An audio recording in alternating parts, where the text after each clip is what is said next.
As an American, I eat apple pie, play baseball under its blue skies. As an American, I travel this land and follow her roads wherever I can. From sea to shining sea, I've seen a lot, and none of it will be forgot. And when my country called, I gave my all as an American. I was born into freedom in a wonderful land of mountains and plains, rivers and lakes. Forever American is what I am. A past as rich as any can be. My father's worked hard to give this to me. I love this place I come from.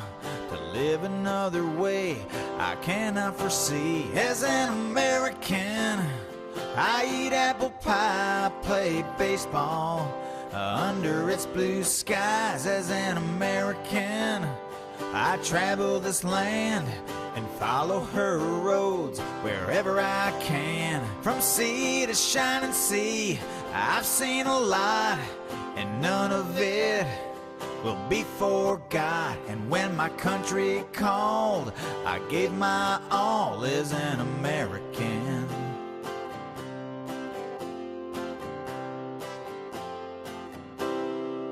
As an American, I've been to the peaks of majestic mountains where the air is sweet. I've watched the eagle as it soars in beautiful skies that just can't be ignored. And by this country I'll always stand, for freedom and liberty for every man.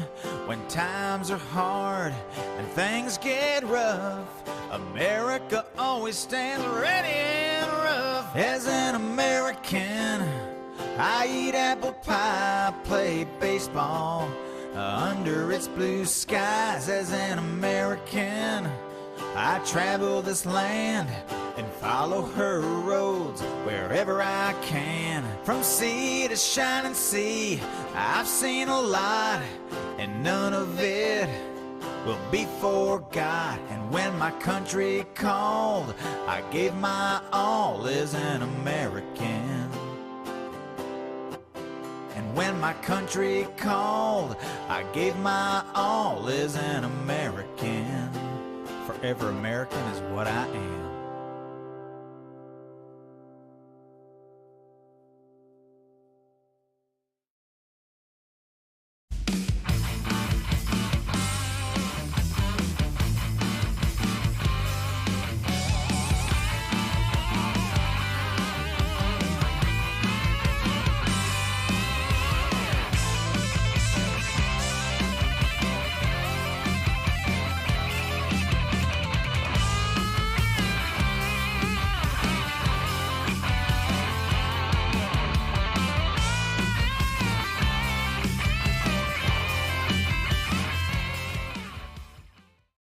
Hello, hello, hello. Welcome to Real News Live. How you guys doing tonight? Hi, Brenda. Hi, Paulette. Hi, Pam. Hi, Karen. Hi, Tia. Hi, Richard. Hi, Greg. Hi, Linda. Hi, Josie. Hi, Matt. Hi, Debbie Martin. Hi, Linda. Hi, other Karen. Hi, Beth. Hi, Rudy. Hi, Nana. I don't know where she is, but hi, Nana. She's not in here yet, obviously. If she's not in chat, can't figure out what's going on, but sure she'll be here soon. First thing we're going to talk about tonight, though, is we're trying to raise money. We're actively trying to raise money for families in need. So I will be giving away a signed Real News Live hat to one of our donors that gets us to our $200 goal. So Tia is already in there, and sorry, I have to look at the names. Tia and Linda are already in that drawing, and Linda just donated another $5, so she's in there twice. Thank you guys. But every donation that's $5 or more will count towards going towards that. But first off, we're going to talk about Biden officials. Top Biden officials are resigning, leaving key posts during this global crisis that we're facing. What a surprise. Assistant Secretary of State for the European and Eurasian Affairs is stepping down. That's not fun. DeFandes served a post for a year and a half, beginning in late September of 2021, being nominated in March. Her absence will leave a critical diplomatic post open in the U.S. as it confronts several issues with Europe and, of course, Eurasia, from Russia's invasion to Ukraine to the NATO expansion. This deep rift that's going to be left in the Biden administration is no surprise, really. You should all know that by now. As we're seeing these happen again and again, these rifts are opening like wildfire every time we turn around. It's pretty crazy because nobody's really doing anything about it. Well, these rifts opening because Biden's administration is no longer able to control the situation, nor the narrative that it's happening. The banks, of course, failing at alarming rates. And the banking crisis is probably not over. Credit Suisse new failure is stoking concerns about whether the banking crisis can be contained. And that's a big question. Imperial Bank, of course, Credit Suisse was bought by Swiss Bank, a giant U.S. BS, which hours before the New York Banking Community Bank announced plans to be purchased by Signature.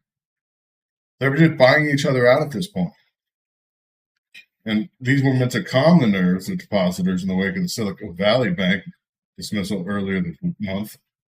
But rolling markets Monday were a reminder of there's still a lot of uncertainty whether the banking crisis can be contained. And it doesn't seem like it can at this point. It's getting to alarming points where people have to realize, one way or another, people have to be prepared. It's not good news that manufacturers that were brought by credit to the collapse or bringing to the collapse don't seem to be direct results of the crisis that ended Signature or Silicon Valley Bank. Other large banks aren't as vulnerable as the smaller banks, but regional bank in the United States is also facing with the same thing, and it's not a smaller bank. People are realizing these are all over $50 billion in asset banks that have failed so far that we're talking about. We're not even talking about the smaller banks at this point. Of course, the Feds and other central banks are trying to head off the crisis by keeping dollars flowing. But what that means is keeping money going that doesn't exist. Literally, the U.S. Federal Reserve and several other major central banks announced a coordinated effort Sunday night to boost the flow of U.S. dollars through the global financial system with the aim of keeping credit flowing for households and businesses. So there is no money, but yet we're just going to keep flowing money into it that we don't even have. We're going to print dollars and expect everything to work out okay. Not only that, Biden's plan is to bring in a new fee for banks so they could afford to pay off the debt that they, of course, paid off all the debt for the bank in California so far, well over the insured amounts. But that's going to tax banking fees onto these smaller banks that can't handle these new fees because the government decided to do something. But now one of more than 30 most important banks in global financial systems are bleeding money according to last week after investors and consumer confidence collapsed. 30 of the world's largest banks. Pretty crazy. Market and turmoil and triggered by the second of the three largest bank failures in the U.S. history earlier this month. Trying to make it hard for people to borrow money. U.S. Treasury, of course, said if banks are under stress, they might be reluctant to lend. The problem is they were already reluctant to lend before that started. It's crazy. Thank you for that $50 donation that we just received from other Linda. under Anderson. But watching this all happen, it's a domino effect, and it's happening. I mean, even Eastern or European Central Bank told reporters that the previously elevated market tension could further constrict credit conditions, which were already tightened in response to the raising interest rates, which would cause even more of a collapse. I mean, during this period, we're already worse than the 2008 financial collapse, and we haven't even had the lending market really collapse yet with the loans that are out there. The people that can't afford their mortgages, foreclosures have not started yet. When those start and that money is no longer secured secured assets, there's a huge problem. That income ratio on these banks is going to go way up, and a lot of people are going to be talking. Law firms will talk with credit bondholders about potential lawsuit for $17 billion. So, of course, that will hit directly into the Swiss bank that plans on buying them. Being sued $17 billion is a lot of money. That effect will have an effect on even the biggest banks. When you're talking about a bank for the entire country or the country's banking, there's extreme dangers. Not only that, amidst all this, layoffs, of course, are happening more and more. I mean, Amazon laid around 18,000 people off just about a month ago, and now they're laying off another 9,000 more workers. And they're not the only ones. Layoffs, of course, have been happening all through the tech industry, and we've been watching this as companies try to tighten their budgets and, of course, lose employees at the same time. Facebook, even Meta, to Microsoft, to Twitch, to Twitter, all laying off massive amounts of employees. I mean, you're looking at around 796,000 employees laid off so far the first quarter. I mean, hiring freezes are one thing, but then when people are trying to get into the job market, everybody's saying that there's plenty of jobs around. You know, that's what the economists are saying, and that's what we're seeing by President Biden and everybody else. But the real truth is, it's coming to truth. The facts are coming out. The job listings that they're counting many of them are fake right now. In an uncertain economy, companies posting ads for jobs they might not really be trying to fill. And it is happening at alarming rates. Mysterious perimeters on the job market. You apply for a job, hear nothing, and the ad stays online for months. You inquire, the company tells you it really isn't hiring. Not all the jobs ads are attached to actual jobs, it turns out. The labor market remains robust because of the supposed 10 million job openings in January, the Labor Department said. At the same time, companies feel budgetary strain and some are pulling back on hiring. But businesses are keeping job postings up. Many roles aren't being filled. Hiring managers acknowledge as much. A survey of more than 1,000 hiring managers said 27 reported having job postings up for more than 4 months. Among those who said they advertised the job postings weren't actively trying to fill those positions. Close to half said they're keeping the ads up to give the impression that the company is growing. Not that the company is failing, to give the impression the company is growing at this point. To give the government stronger job numbers. This is ridiculous. Giving the country stronger job numbers while they're actively not trying to fill these positions and giving the company's impression of growing, according to a lot of these. 1/3 of the managers said that they advertised jobs they weren't trying to fill, said they keep the listing up for the placebo or overworked employees, for the placid overworked employees. Basically, they want to work employees more and not paying them as much. Other reasons for keeping up jobs, the stock of ready pool of applicants to if an employee quits in case of irresistible candidates apply. I mean, these are ghost jobs. These postings are for ghost jobs. Jobs that don't exist. And it's happening everywhere. It's a waste of time for a lot of people looking for actual jobs. going on these job boards and applying for thousands of jobs, and maybe one or two of them are actually real.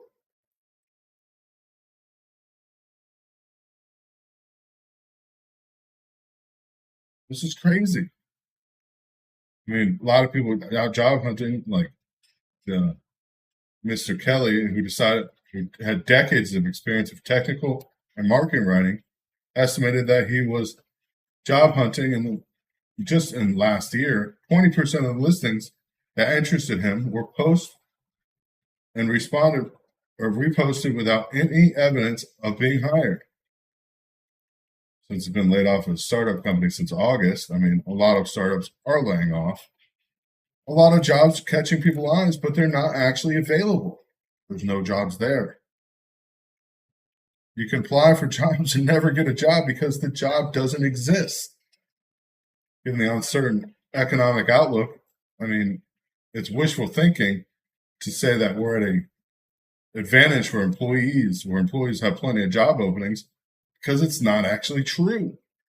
Job postings are intentionally with the intention of hiring, but not anytime soon. Some job postings. I mean, employers that haven't been collecting resumes along the way for fewer people to choose from, when jobs open, need quickly to fill those jobs because they don't have the amount of employees they should be having on hand regularly. And this all adds up to the same thing. It is a market to perform the U.S. economy. It's not hiring. They're not really trying to fill the jobs. They're trying to make it look like the economy is better than it actually is.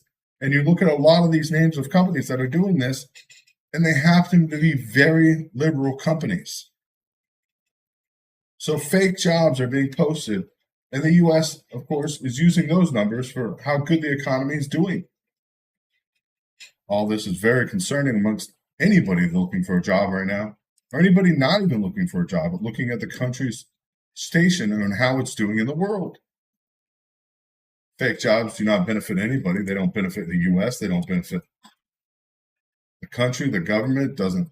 I mean, the only people it benefits are the people trying to make money off of it and lower the unemployment rate by not allowing people to receive unemployment because there's so many jobs available. It's ridiculous right now. Amongst that, the U.S. is trying to start a war with Russia now. Not just Russia, but North Korea and China as well. U.S. deployed Global Hawks for Black Sea recon after Russia downed the drone. Yes, the U.S. drone that was down, the MQ-9 drone, was the first direct U.S.-Russian confrontation since the start of the war in Ukraine. Following the downing, though, by Russian aircraft, U.S. has resumed surveillance flights on operating over the Black Sea region. That's it. They're going to fly reconnaissance drones over the area, according to two U.S. officials, and they're going to use the RQ-4, the Global Hawk, that flew missions, of course, on the region on Friday. And it's the first such drone since the incident on Tuesday. But yet we're going to keep doing this. This is what they expect. And not only are they flying Global Hawks, Russia has directly stated that there was 2 U.S. bombers flying towards Crimea. I mean, this is ridiculous. Why is the U.S. even pushing this at this point? Of course, we know we're going to dump a whole bunch more money in Ukraine, but watching this happen and watching these drones come in, do surveillance, and of course being spotted by Russia and Russia pushing them down, that's okay, right? No. America's under attack by its own people at this point. We are facing an attack by its own people at this point. And it's very, very disheartening watching what's happening. I mean, the U.S. is spending another $350 million in weapons to Ukraine in the latest aid package that's going out right now. This is ridiculous. We still don't have a budget for us. We still have not lifted the debt ceiling for us to have a budget. But yet we're sending more missiles and air defense munitions, as Biden announced today, The lethal aid package includes more munitions of high mobility artillery rocket system, that's the HIMARS system, and howitzers, as well as ammunition for Bradley infantry fighting vehicles and high-speed anti-radiation missiles. I mean, anti-tank weapons, and now boats are being added. I mean, this is ridiculous. Department of Defense, of course, keeps sending these packages, I mean, including heavy launcher, grenade launchers, heavy fuel tankers, mortaring systems, I mean, additional rounds. This week, as the war with Russia is getting heated up alone, we are sending more there. America sending 2 bombers that have to be intercepted is ridiculous. Should never happen. Should absolutely never happen. But yet it is. Witnessing everything that's going on. It's crazy out there. I mean, Russia's ex-president threatened the International Criminal Court with missile strikes over Putin's arrest warrant. Of course, The Hague has no control over anybody, let's be honest. It's not populated with it's not a population of NATO countries. It's not a population of the United States doesn't exist in it. Europe doesn't exist in it. I mean, The Hague is very simply, or the International Criminal Courts is nothing. They don't mean anything to anybody. Of course, Biden just making it all worse by pushing these same agendas. And we know Putin, of course, welcomed Chinese leaders today as they plan for settling the acute crisis in Ukraine, but along with the president, Xi Jinping, to submit Russia's position, he also met with notorious warmonger and master strategist in Moscow. I mean, this is Chinese warmonger and master strategist that he met with. It wasn't like it was his own. I mean, this just comes hours after. I mean, the world is watching closely as the 2 autocratic leaders who have established profound personal bonds meet face to face in the Kremlin. Each has a detailed agreement or an agenda with different tactics and strategical needs. But the thing is, they're not fighting against each other. They're working with each other. And the partnership, according to China, will be without limits still today. I mean, even stress over Moscow or what's Moscow doing in Ukraine, it's still not being stressed. People are still not pulling out. People are still not buying the end of the cycle. Let's be honest, it's getting worse, not better, as we're looking at this. And Russia's not the only folk that we have to worry about. Former Taiwan President Mao opened meetings to leaders on a landmark China trip. Yes, it looks like he's going to head to China and meet with them directly. This will be astronomical if it does happen, because it will mean that we're looking at maybe Taiwan rejoining China. Yes, I'll have to reinstate the draft. We don't have enough people, unfortunately. Thank you, Deborah, for that $20 donation. Thank you, Deborah, for that $20 donation. But this is crazy. Absolutely crazy. As former president of Taiwan is meeting with leaders on a landmark China trip, means he's willing to host at his disposal to come meetings with senior leaders during a trip to China this month. He has no plans for him to visit Beijing, but if senior officials from Mao's office said Monday that he is going to be meeting with Chinese government.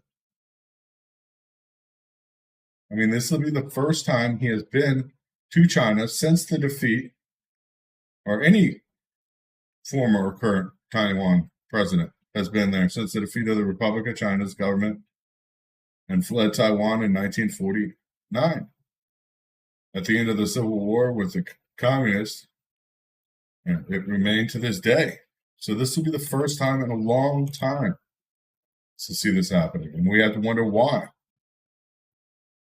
all this is happening. Of course, so fast, everything's developing as we speak. Chinese warships, of course, vessels claiming to be Chinese warships, we can't say they are for sure or not yet, are messing with passenger planes now. Australian Airlines warns pilots to keep calm and carry on amidst reports of sat-nav and altimeter jamming. As we know, China's been working on a lot more advanced technology, and the interference on the VHF stations are sourced purportedly from the Chinese military. I mean, interfering has been noticed with the Western Pacific and South China Sea, has advised crews to continue their assigned paths and report interference to air traffic control. But this is a serious safety issue. If China's willing to step up on this, it's willing to step up on anything. More concerning is that the reason to believe that they may be interference to GLONASS or ATLAR as well. The aviation juggernaut with radar altimeter instruments are above ground, to avoid hitting other planes. GLONASS is the global system, or GPS system, global navigation satellite system that we use now. Jamming is crazy to even hear about.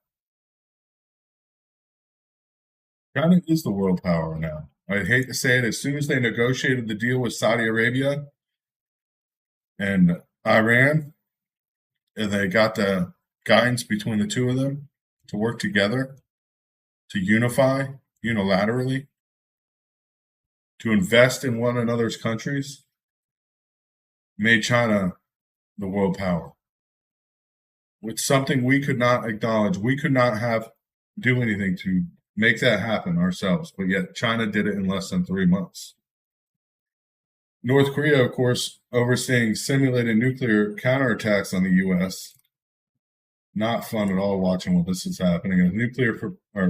North Korea prepares for an overwhelming nuclear counterattack on the U.S., citing that if U.S. aggressions form in any way, conducting these tactical drills simulating an overwhelming nuclear attack against its enemies over this weekend in the face of the U.S. and South Korea joint military exercises. Kim Jong-un and his daughter oversaw the military drills held Saturday and Sunday, including ballistic missile launch drills designated to check operations and reliability of its nuclear explosion control devices and detonators. I mean, short-range ballistic missiles and long-range missiles were all checked. Of course, a short-range missile was launched and flew 500 miles before landing in the Japanese Sea. I mean, all this and more. It's one country after another. China wants to kill us. North Korea wants to kill us. Iran wants to kill us. Now, Russia wants to kill us. I mean, we're pushing a war with too many countries at this point. If anybody can see what's happening, they could see this. Along with the bank failures that have happened here in the United States and around the globe, China's not having these same bank problems because they're no longer a part of the International Monetary Fund. It's crazy. And Trump, if they indict Trump, this is going to be a whole nother ordeal. If Trump gets indicted and he gets arrested for something that should not even be a criminal charge in the first place, because there is no criminality to signing an NDA. There is no criminality for an NDA. NDAs are used thousands of times a day throughout the United States. Heck, I would say more than 10,000 times a day. NDAs are signed. NDAs with money attached for having sex with somebody, consensual sex, if they did, because both Trump and Stormy Daniels now say they didn't. So even if they did, though, it would mean absolutely nothing.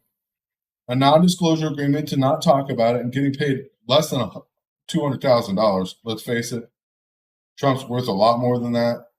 And if anybody had any real dirt, like if Snowy Daniels really did have relations with him and any dirt on him, that payment amount would have been much larger. Whether the money came from campaign funds or should have came from campaign funds or didn't, that would be a federal charge, not a New York State crime. That would be a federal charge, once again. It doesn't have anything to do with any of it. No, it's actually going to make him more likely to be elected. That's the sad part. They think it's going to stop him. But the problem is this charges will never stick. Unless you get a jury that is not going to follow the law, these charges would never stick. And then the judge would have to say, we threw this case out because the jury obviously didn't follow the law. That's what's going to happen. But it's going to give the Trump base much more ammunition up against malicious prosecution, which is happening. This malicious prosecution is happening day by day. Trying to charge anybody they can with a crime or push them like they did something criminal. Meanwhile, we have a sitting president that has done deals with China and deals with other countries while he was vice president with his son as the mediator or the in-between party, directly violating multiple laws within our country, but no charges have been filed. Of course, they're trying to claim even now that the laptop was abandoned, that somehow he should have been privy to nobody should have been privy to the information that was abandoned on it.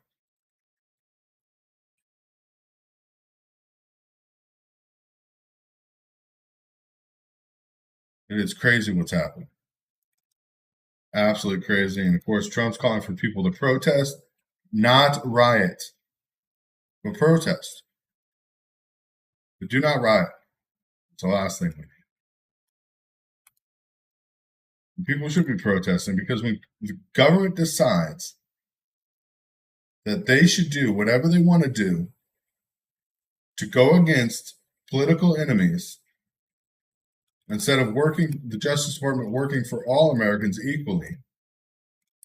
I mean, heck, if you have less than 3 ounces of pot and you're dealing drugs in New York, no charges. We're not going to even charge you. If you're prostituting in New York City, we're not even going to charge you.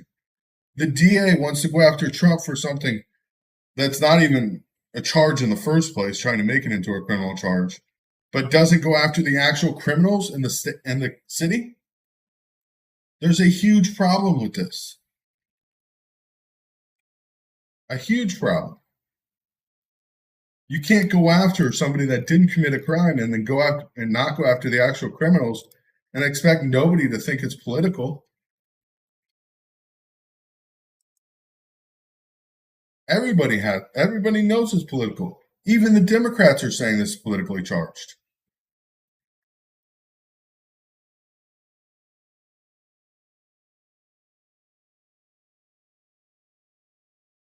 It's just crazy. Watching what's happening day after day is just ridiculous.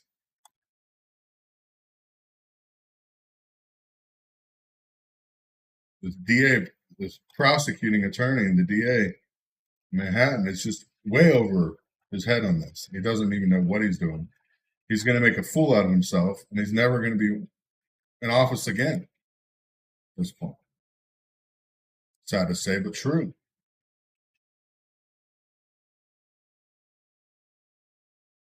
Well, no, an NDA, signing a non-disclosure agreement and getting paid money to sign a non-disclosure agreement is not blackmail. It's not hush money. They can call it whatever they want. It's a legal form or legal avenue to not discuss something in public.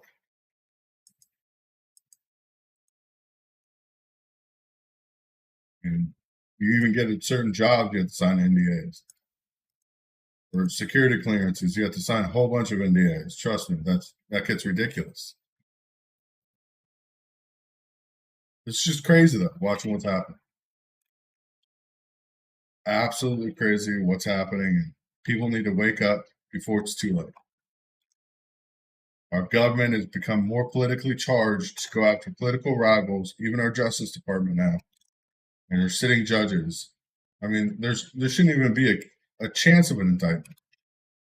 I mean, I understand getting a grand jury together, but the grand jury should have no chance of even pulling this. An NDA, hush money, is a binding legal contract. Yeah. But she was blackmailing him. Let's be honest.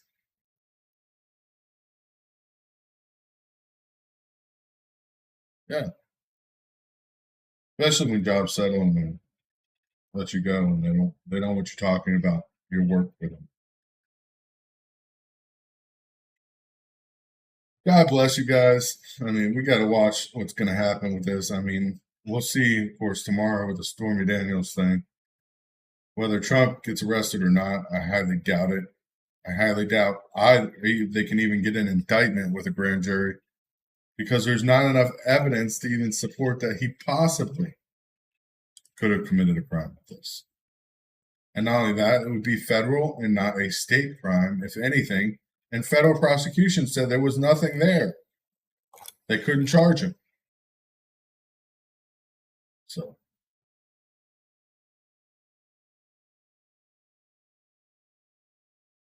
yeah. I use NDAs on certain things as my business practice goes. That's just the way businesses work. But God bless you all. God bless America. And thank you guys for being here. Thank you for the donations we have received tonight. We're still trying to raise more, but every penny helps. Every penny helps, and every $5 donation gets you a chance to win the hat. And I will be signing it and shipping it out as soon as we raise the 200. So we will see you guys, of course, Wednesday night at 9:30 Eastern Standard Time. Till then, be safe. Please be safe. And then we'll see you then. Till then, be safe. Good night. God bless you. And God bless America.